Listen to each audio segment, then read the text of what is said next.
प्यारे बच्चों, कैसे हो आप सभी लोग। मैं राकेश कुमार शर्मा केडीसी फैमिली की तरफ से आप सभी का स्वागत करता हूं अपनी ऑनलाइन क्लासेस में। और यहां पर जो अपना टॉपिक है हीट ट्रांसफ़र, ये डिस्कस करेंगे। उससे पहले सभी को मैं आज एक इंडिपेंडेंस डे 15 अगस्त है, उसकी सभी को हार्दिक शुभकामनाएं देना चाहूँगा अपनी आज़ादी के लिए। और एक कॉमन सी चीज़ है आज की जो शुभकामनाएं, मैं एक छोटी सी लाइन के साथ में आपको देना चाहूँगा कि धरा बेच देंगे गगन बेच देंगे, धरा बेच देंगे गगन बेच देंगे, अमन बेच देंगे चमन बेच देंगे, कलम के सिपाही अगर सो गए तो वतन के मसीहा वतन बेच देंगे। जी हाँ दोस्तों, ये सिर्फ ये एक्सप्रेस करने के लिए मैंने बताया आपको कि जो कलम के सिपाही हैं, कलम के सिपाही में कौन कौन आता है। हमारे पत्रकार हो गए, जैसे आजकल देखा होगा आपने, पत्रकारों पर भी आजकल बिकाऊ मीडिया जैसे टैग लगने लगे हैं। टीचर्स हो गए हमारे साथ, हम यहाँ पे टीचर्स का भी आपकी जो सक्सेस में जो कंट्रीब्यूशन होता है, ये भी कलम के सिपाही हैं। तो हम सबको जागरूक रह के काम करना पड़ेगा, एक फिक्स डायरेक्शन में और फोकस डायरेक्शन में काम करना पड़ेगा। सब कुछ डिपेंडेंसी के साथ में नहीं करना पड़ेगा कि हम सब कुछ डिपेंडेंट हो जाएं गवर्नमेंट के ऊपर या फिर जो अपने राजनेता हैं उनके ऊपर डिपेंडेंट हो जाएं। इस तरीके से काम नहीं करना पड़ेगा, आपको अवेयर होकर काम करना पड़ेगा। ठीक है, तो चलिए ज़्यादा टाइम ना लेते हुए आज का टॉपिक डिस्कस करेंगे। आज का टॉपिक क्या है, इसके अंदर इससे पहले जो थर्मोडायनेमिक्स हमने डिस्कस किया था वहाँ तक अपना कंटेंट एकदम अच्छा है, हर टॉपिक का एक क्वेश्चन बनता है। लेकिन जो हीट ट्रांसफ़र है अपना, हीट ट्रांसफ़र में से कई बार तो एग्जाम में आपका क्वेश्चन बन जाता है और कई बार एग्जाम में क्वेश्चन स्किप कर देते हैं। हीट ट्रांसफ़र में से ना बना के एसएचएम में से और वेव वाले चैप्टर के अंदर से क्वेश्चन बनाते हैं। ठीक है, लेकिन अगर हीट ट्रांसफ़र से क्वेश्चन बनता भी है तो बच्चे क्या कर देते हैं, उसको स्किप कर देते हैं। क्या करते हैं, क्वेश्चन को स्किप कर देते हैं। क्यों? क्योंकि उन्होंने ये टॉपिक पढ़ा नहीं होता है। अगर पढ़ते भी हैं तो उनको एक एग्जैक्ट कंटेंट नहीं मिल पाता है, अपने को पढ़ना क्या है और छोड़ना क्या है। ये भी क्या है, अपने पास एक कला होती है कि आप लोग कोई भी सब्जेक्ट पढ़ते हो, कोई भी चैप्टर पढ़ते हो, आपको ये पता होना चाहिए अपने को पढ़ना क्या है और छोड़ना क्या है। सब कुछ पढ़ना ज़रूरी नहीं होता है, फोकस होकर सिर्फ वही चीज़ अपने को पढ़नी है जो अपने सिलेबस में। तो हीट ट्रांसफ़र के अंदर हम लोग जो टॉपिक डिस्कस करेंगे आज, वो टॉपिक है मोड ऑफ हीट ट्रांसफ़र। पहले तो पढ़ेंगे हीट ट्रांसफ़र के रीज़न क्या है, हीट ट्रांसफ़र होती क्यों है और हीट ट्रांसफ़र को हम कैसे कर सकते हैं। तो मेथड्स पढ़ेंगे हीट ट्रांसफ़र के। उसके बाद में हम लोग थर्मल रेसिस्टेंस कंपेयर करेंगे इसको अदर फैक्टर्स के साथ में। ग्रोथ ऑफ आइस लेक, ये क्वेश्चन पिछली बार पेपर में बना हुआ है कि आइस ठंड के टाइम में आपने देखा होगा जो लेक होती है वहाँ पर परत जम जाती है आइस की। तो क्वेश्चन ये बना था कि उस आइस की परत को डबल होने में कितना टाइम लग जाएगा। पहली परत की मोटाई कुछ दी थी, उसका टाइम दिया हुआ था। ठीक है, उसको भी डिस्कस करेंगे। कन्वेक्शन के बारे में डिस्कस करेंगे, रेडिएशन के बारे में डिस्कस करेंगे डिटेल में। ब्लैक बॉडी कंसेप्ट और Kirchhoff law most important concept है दोनों। किरचॉफ लॉ का कई बार स्टेटमेंट थ्योरेटिकल एसएसआर के अंदर भी पूछा गया है आपसे, और जो एयरफोर्स एनडीए के अंदर जो स्टेटमेंट पूछा जाता है वो स्टेटमेंट भी यहाँ पर डिस्कस करेंगे कि good absorber are good emitter. ये पढ़ा होगा हमने कई बार, फिजिक्स में भी हो, आजकल तो सीजीएल वगैरह जो नॉन टेक्निकल एग्जाम है वहाँ पर भी जनरल साइंस आती है, वहाँ पर भी कई बार ये स्टेटमेंट आया हुआ है कि good absorber are good emitter. Statement किसने दिया था? वहाँ पर 4 नाम आपको मिलते हैं। फैराडे साहब ने दिया था, किरचॉफ ने दिया था, न्यूटन साहब ने दिया था, आइंस्टीन ने दिया था, किसने दिया था, ये अपने को डिस्कस करना है। ठीक है, उसके बाद ब्लैक बॉडी कंसेप्ट के बारे में पढ़ेंगे। ब्लैक बॉडी कंसेप्ट क्या होता है, अपने को कौन कौन सी चीज़ें याद रखनी है। ठीक है, उससे पहले आपको मैं हीट ट्रांसफ़र होने के मेथड बताऊंगा और हीट ट्रांसफ़र होता क्यों है। पिछले वाले चैप्टर में हमने थर्मो में डिस्कस किया था कि जो फर्स्ट लॉ है, फर्स्ट लॉ के बाद अपने को क्लॉसियस साहब ने एक चीज़ बताई थी, there must be a temperature difference to the heat transfer. ये मान लेते हैं अपने पास कोई भी रॉड है और इस एंड का टेम्परेचर क्या मान लेते हैं, T1 मान लेते हैं, इसका टेम्परेचर T2 मान लेते हैं। अगर हमको एक एंड से दूसरे एंड तक हीट ट्रांसफ़र करानी है तो क्या रखना पड़ेगा, temperature T1 should be greater than T2। अगर ये टेम्परेचर बढ़ा है इस टेम्परेचर से तो हीट हमेशा high temperature to low temperature की तरफ ट्रांसफ़र होगी। कहाँ ट्रांसफ़र होगी? High temperature to low temperature. कभी भी low temperature to high temperature heat transfer नहीं होगी, कभी भी।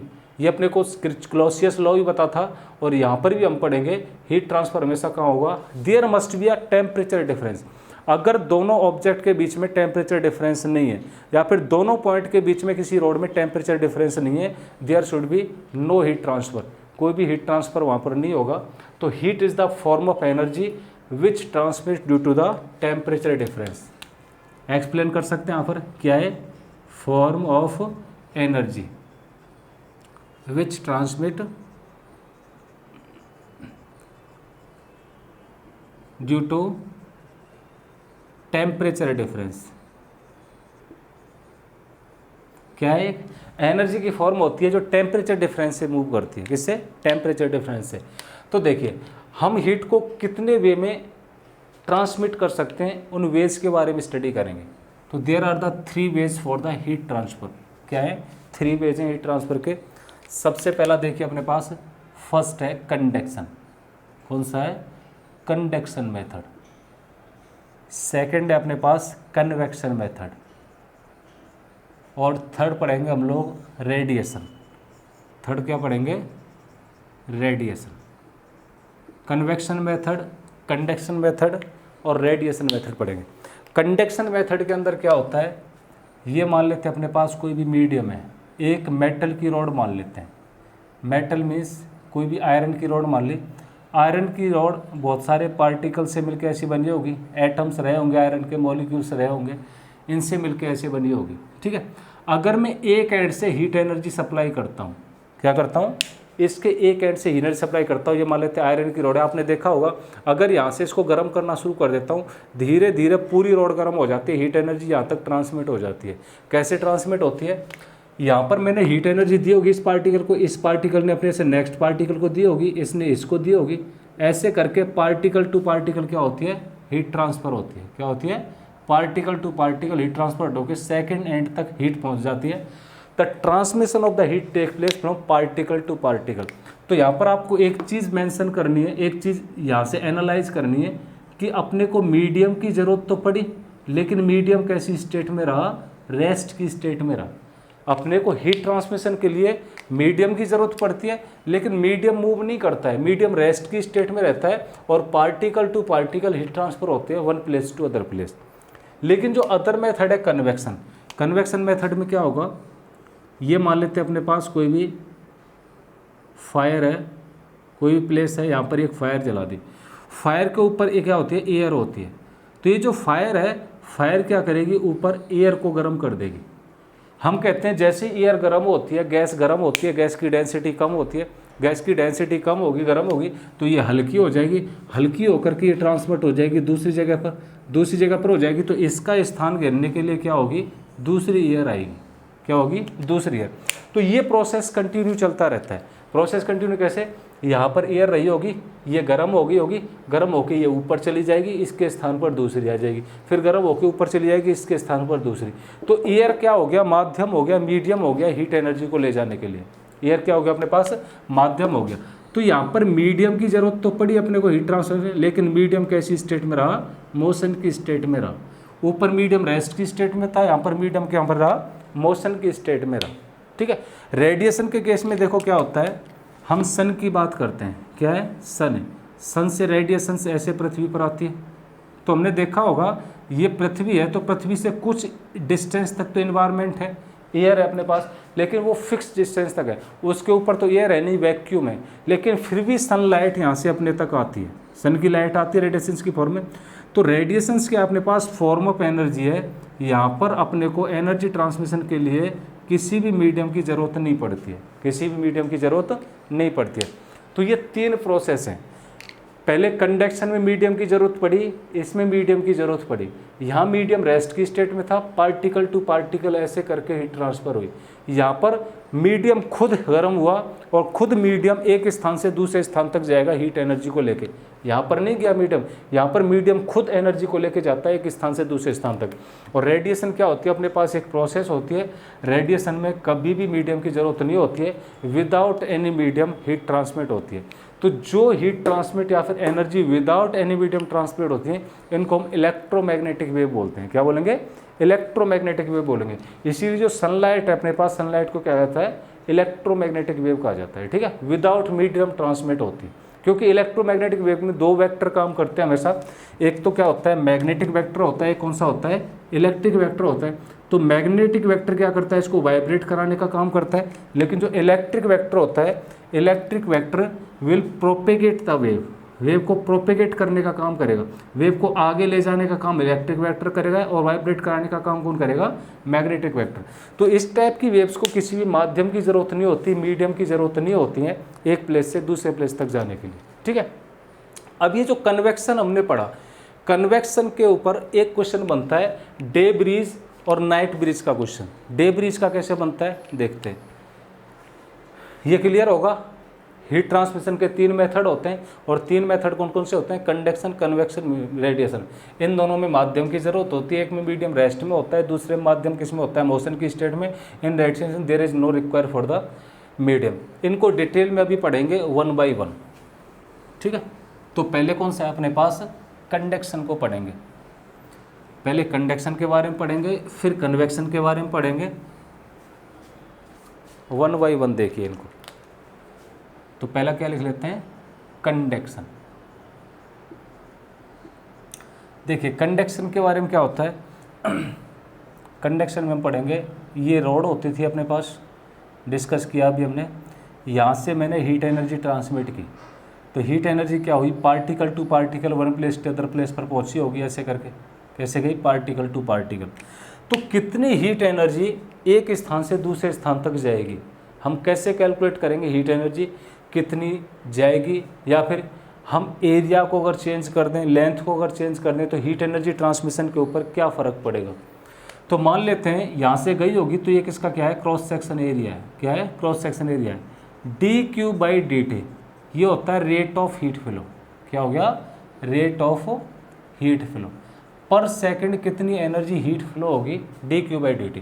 तो अपने पास जो dQ/dt होता है इस डायरेक्टली प्रोपोर्शनल टू में एरिया ऑफ क्रॉस सेक्शन के होता है। एरिया ऑफ क्रॉस सेक्शन क्या होगा, dQ/dt डायरेक्टली प्रोपोर्शनल। चलिए सेकंड अपने पास क्या निकालेंगे,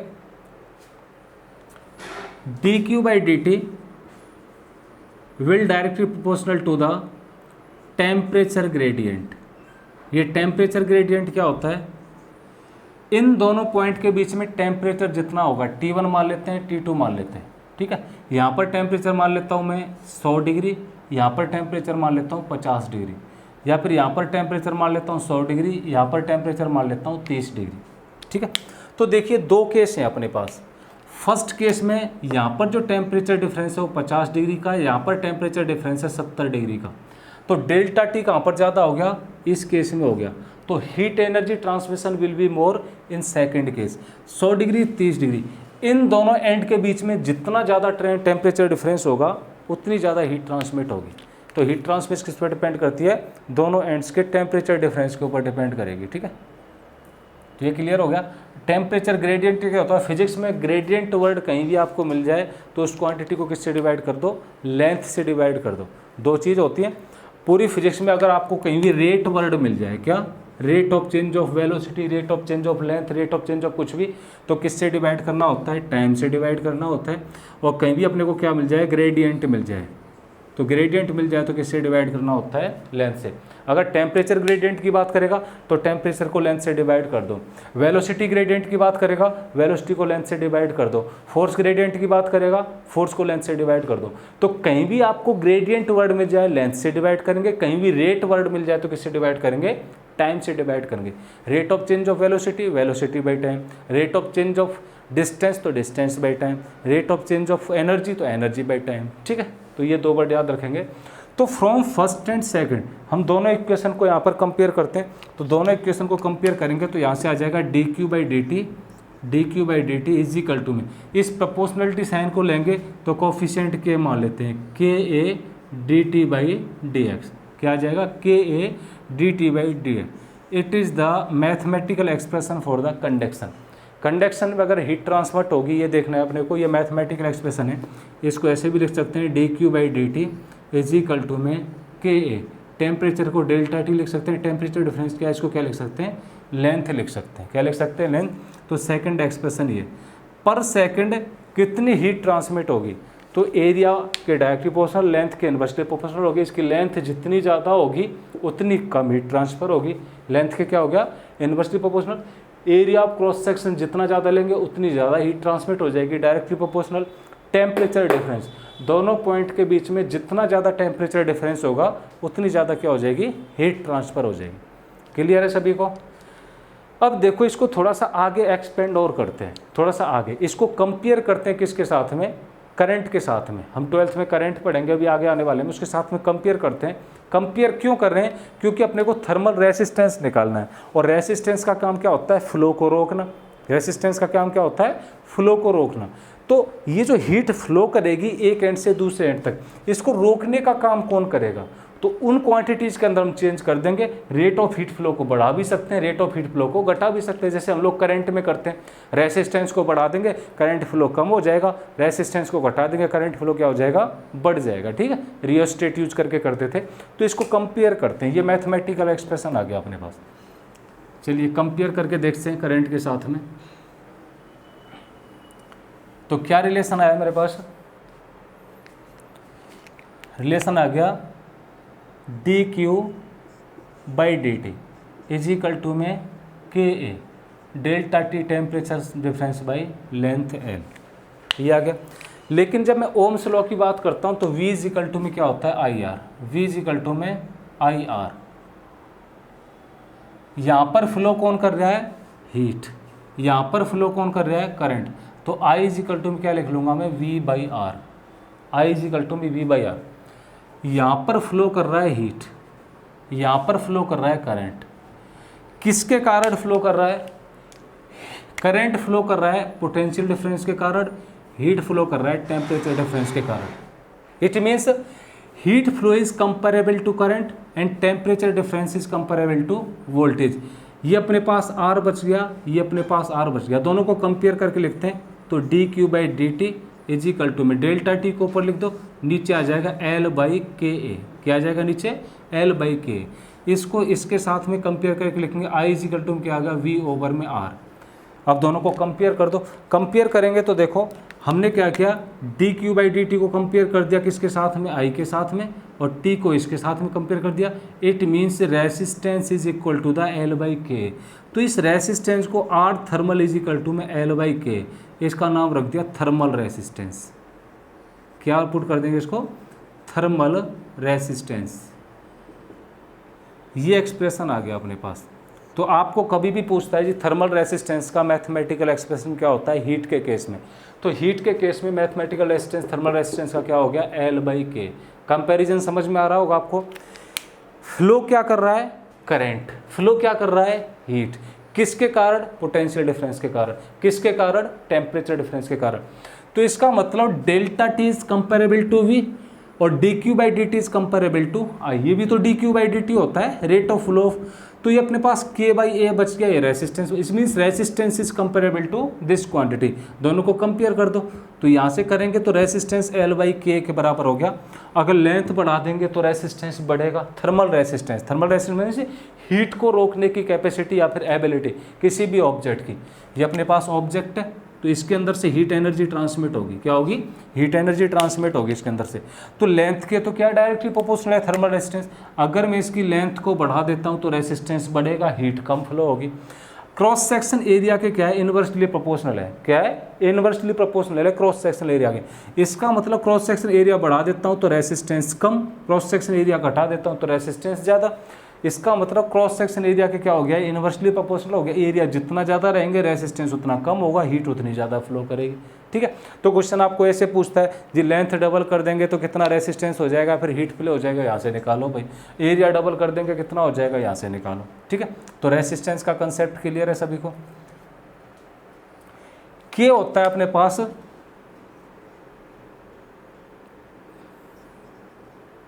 कंडक्टिविटी कांस्टेंट। क्या होता है, कंडक्टिविटी कांस्टेंट। ठीक है, यहां पर देखिए जिन मेटल्स के अंदर या फिर जिन मटेरियल के अंदर हीट जितनी ज़्यादा फ्लो करेगी के उतना ज़्यादा होगा। या फिर इसको उल्टा करते हैं, कंडक्टिविटी रेसिस्टेंस जिस मटेरियल का जितना ज़्यादा होगा हीट उतनी ज़्यादा फ्लो करेगी। तो सिल्वर की बात करता हूँ मैं, सोने की बात करता हूँ, एल्यूमिनियम की बात करता हूँ, एजी की बात करता हूँ, गोल्ड की बात करता हूँ, एल्यूमिनियम की बात करता हूँ। तो सबसे ज़्यादा के की वैल्यू होती है एजी के लिए, फिर गोल्ड के लिए, फिर एल्यूमिनियम के। तो हीट एनर्जी सबसे ज़्यादा ट्रांसफ़र होगी गोल्ड सिल्वर में, उसके बाद गोल्ड में, उसके बाद किस में, एल्यूमिनियम में। एग्जाम में आया हुआ क्वेश्चन है एयरफोर्स में, उसने क्या किया होता है ABCD में इन सबको अरेंज करके देख दिया था, एक में गोल्ड को आगे लिख दिया, एक में एल्यूमिनियम को आगे लिख दिया। What is the increasing order for the conductivity of the materials, या फिर what is the decreasing order of the conductivity of the material. तो डिक्रीजिंग ऑर्डर में ये लिखा हुआ है, इंक्रीजिंग ऑर्डर में लिखते तो पहले एल्यूमिनियम आ जाता, फिर गोल्ड आ जाता, फिर क्या आ जाता, सिल्वर आ जाता। हम सॉलिड लिक्विड की बात करते हैं तो हीट ट्रांसमिशन की बात करते हैं, सबसे ज़्यादा हीट ट्रांसमिशन होती है सॉलिड के अंदर, फिर लिक्विड के अंदर, फिर गैस के अंदर। किसकी बात करेंगे अगर हीट ट्रांसमिशन की बात करेंगे, ठीक है। हम मेटल और नॉन मेटल की बात करेंगे, heat transmission in the metal is greater than the non metal. Metal के अंदर हीट ट्रांसफर ज़्यादा होगी, नॉन मेटल के अंदर हीट ट्रांसफर क्या होगी, कम होगी। किसी को कोई डाउट नहीं इसमें। ये अपने पास कुछ कलर्स हैं, इन कलर्स में अपने को याद रखना है बस कौन सा, एक तो येलो वाला, एक वाइट वाला, एक रेड वाला। कौन सा, रेड। अगर किसी वस्तु को 525 डिग्री सेल्सियस तक गर्म करते हैं उसका कलर हो जाता है चेरी रेड, डल रेड। क्या हो जाएगा, डल रेड। अगर इस वस्तु को 900 डिग्री तक गर्म करेंगे, या मेटल के केस में एप्लीकेबल है ओनली। किस केस में एप्लीकेबल है, मेटल के केस में एप्लीकेबल है ओनली। और मेटल भी कौन सा लेंगे, मोस्टली आयरन लिया जाता है। क्या है, 90% केसेज में आयरन। इसको 525 डिग्री सेल्सियस तक गर्म करेंगे तो कलर हो जाएगा डल रेड, 900 डिग्री सेल्सियस तक गर्म करेंगे तो चेरी रेड, 1100 डिग्री सेल्सियस तक गर्म करेंगे तो ऑरेंज रेड, 1200 डिग्री पर येलो रेड, और 1600 डिग्री पर वाइट। क्या हो जाता है, वाइट। 1600 डिग्री पर गर्म करने पर क्या हो जाएगा, वाइट हो जाएगा, ठीक है। तो ये आपको याद रखना है, वाइट वाला 1600 का एक बार तुम्हारे SSR के पेपर में पूछा गया क्वेश्चन है कि अगर किसी वस्तु को हम 1800 तक गर्म कर देंगे तो वाइट क्या हो जाएगा, वो कलर क्या हो जाएगा, वाइट।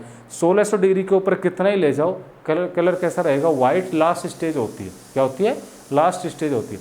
जैसे हम सन की बात करते हैं, सन जब बिल्कुल अपने सर के ऊपर होता है उस टाइम पर कलर अपने को वाइट दिखता है, उसका येलो भी नहीं दिखता, रेड भी नहीं दिखता। क्यों, क्योंकि सबसे नज़दीक होता है अपने पास, सबसे पहले लाइट पहुंचती है, सबसे ज़्यादा हॉट होता है। और सन सरफेस का टेम्परेचर अगर पूछे आपसे कोई तो कितना होता है, याद रखेंगे, ये सन है, ठीक है। सन के अंदर दो पार्ट होते हैं, अंदर वाले पार्ट को हम बोलते हैं कोर। क्या बोलते हैं, कोर, ठीक है। ये आउटर सरफेस हो गया।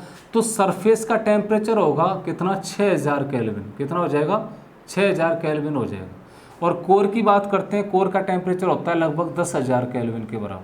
कितना होता है, 10,000 केल्विन। और सरफेस का टेम्परेचर कितना हो जाएगा, 6000 केल्विन। याद रखेंगे इसको, कई बार यूज़ करना पड़ेगा अपने को सोलर कॉन्स्टेंट वाले में। अभी हम सोलर कांस्टेंट पढ़ेंगे, सोलर कांस्टेंट में यूज करेंगे इसको। सन है, सरफेस का टेम्परेचर 6000 केल्विन, और कोर अंदर वाला पार्ट होता है, जो अंदर वाले पार्ट का टेम्परेचर कोर का होता है 10,000 केल्विन के इक्विवेलेंट, ठीक है। तो ये कंसेप्ट क्लियर है सबको। कंडक्टर, तो कंडक्शन में अपने को क्या पूछा जाता है, मोस्टली कंडक्शन में अपने को पूछा जाता है कि थर्मल रेसिस्टेंस का मैथमेटिकल एक्सप्रेशन ये हो गया, और कंडक्शन ही है। अब यहाँ से मैथमेटिकल क्वेश्चन पूछेगा, वो हम असाइनमेंट में डिस्कस करेंगे दूसरी वाली वीडियो में, कि जी एरिया इतना दे दिया अपने को, टेम्परेचर डिफरेंस इतना दे दिया, लेंथ इतना दे दिया अपने को, रेट ऑफ हीट फ्लो क्या होगा, या फिर रेट ऑफ हीट फ्लो देगा अपने को, लेंथ पूछ लेगा, या फिर अदर ऐसी क्वांटिटीज पूछ लेगा। के की यूनिट क्या है, एक क्वेश्चन पेपर में आया हुआ, what is the unit of के। तो के की यूनिट की बात करते हैं तो के की यूनिट लिख लो, यहाँ पर लिख देता हूँ मैं नीचे।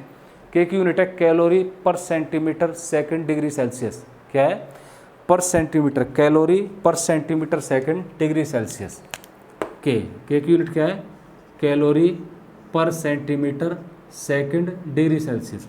या फिर हम जूल में लिख लेंगे तो joule per metre second kelvin आ जाएगा। तो ये तो CGS सिस्टम में हो गया। कैलोरी की बात करेंगे तो लेंथ को सेंटीमीटर में, सेकंड डिग्री सेल्सियस में टेम्परेचर लेंगे। MKS सिस्टम की बात करेंगे तो ये कैलोरी जूल बन जाएगा, सेंटीमीटर मीटर बन जाएगा, सेकंड डिग्री सेल्सियस का बन जाएगा kelvin. It is the unit of conductivity. अगर डेमेस्ने फॉर्मूला की बात करें तो डेमेस्ने फॉर्मूला निकाल सकते हैं, फर्स्ट चैप्टर मैंने आपको बताया कैसे निकालेंगे, लिख लो फिर भी। MLT-3 tan inverse. क्या है इसका डेमेस्ने formula, MLT-3 theta inverse. Theta represent करते हैं हम लोग केल्विन के लिए, केल्विन भी लिख देते हैं, थीटा भी लिख देते हैं। तो के का अगर डेमेस्ने फॉर्मूला आपको पूछता है, ये मैं क्यों बता रहा हूँ, क्योंकि पेपर में आया हुआ है एक बार, एयरफोर्स के एग्जाम में तुमको पूछा हुआ है, what will be the dimensional formula for the conductivity constant. तो इस कंडक्टिविटी कांस्टेंट का डेमेस्टर फॉर्मूला क्या होगा, MLT-3 थीटा इनवर्स। क्या हो जाएगा, MLT-3 थीटा इनवर्स। यूनिट क्या हो जाएगी, कैलोरी पर सेंटीमीटर सेकंड पर डिग्री सेल्सियस, या फिर joule per metre second kelvin. क्या हो जाएगी, joule per metre second kelvin. चलिए, थर्मल रेसिस्टेंस हो गया अपने पास। अब हम दो मेटल्स को सीरीज और पैरेलल में जोड़ेंगे तो फिर रेसिस्टेंस क्या हो जाएगा। जैसे हम करंट वाले में निकालते थे, दो रेसिस्टेंस को सीरीज में जोड़ते थे, पैरेलल में जोड़ते थे, फिर निकालते थे, ऐसे यहाँ पर निकालेंगे।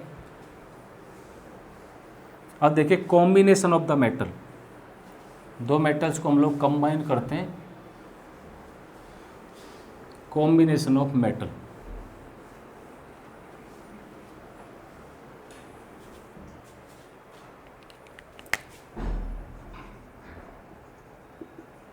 कॉम्बिनेशन दो होते हैं अपने पास।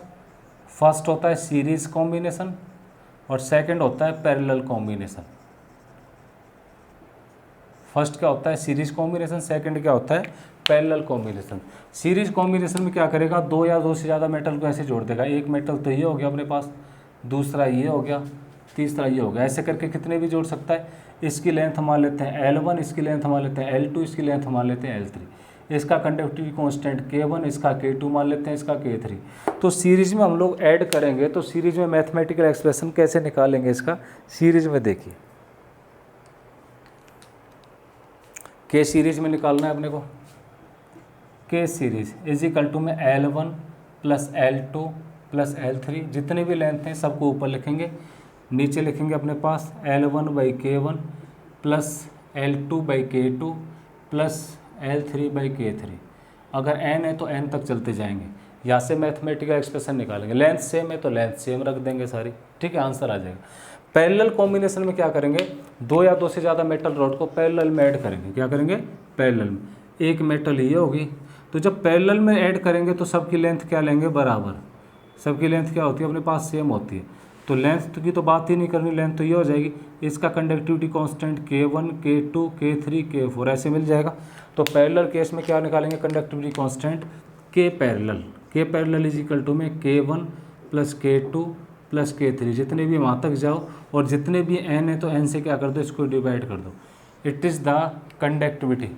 किस केस में हो जाएगा, पैरेलल के केस में हो जाएगा। किस केस में, पैरेलल। तो हम लोग ये थर्मल रेसिस्टेंस से ही निकाला है हमने। किससे निकाला है, थर्मल रेसिस्टेंस। जैसे हम लोग रेसिस्टेंस को सीरीज पैरेलल में जोड़ते थे तो थर्मल रेसिस्टेंस हमने निकाल लिया, उसको सीरीज पैरेलल वाला ही फॉर्मूला लगाना है, जो भी बताया था हम उसमें लगाते थे, वहीं से ये वैल्यू निकल के आती है।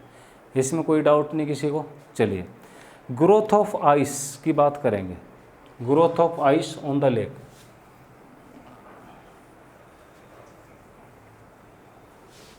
उसके बाद में कन्वेक्शन की बात करेंगे। कन्वेक्शन क्या होता है, growth of ice on lake, ये टॉपिक है अपने पास।